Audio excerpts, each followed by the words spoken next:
Find the distance between the points -2, 3 and 5, -1. So let me plot those 2 points first. -2, 3, starting from the origin, that's going to be 2 to the left, and then 3 up for the y.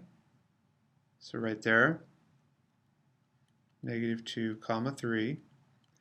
And the 5, -1, 5 to the right from the origin, and then down 1, so right there.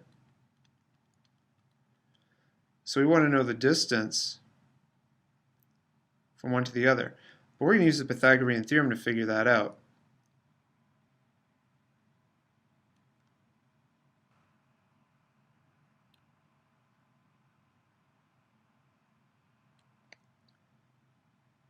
Okay, so there's the right triangle, and we need to figure out the distance, but to do that we need to figure out the lengths of the legs. Now I'm going to just count on the grid here and see 1, 2, 3, 4, this one's 4, and then 1, 2, 3, 4, 5, 6, 7, this one's 7.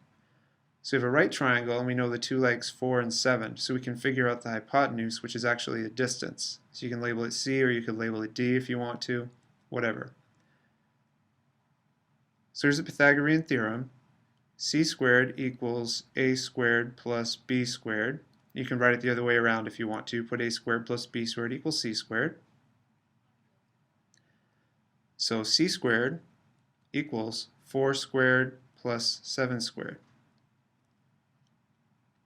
And 4 times 4 is 16, plus 7 times 7, which is 49.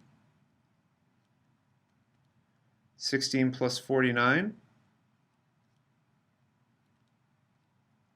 that's 65.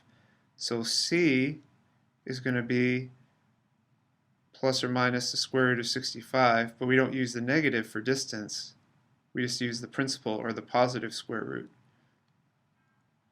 So let's take a look at what that is. Use a calculator. So square root of 65, 8.06 rounded to the nearest tenth is 8.1. So C equals 8.1. Looking at our triangle, that does make sense. It's longer than either two legs, which you'd expect because this distance is the hypotenuse of the right triangle. So our distance is 8.1.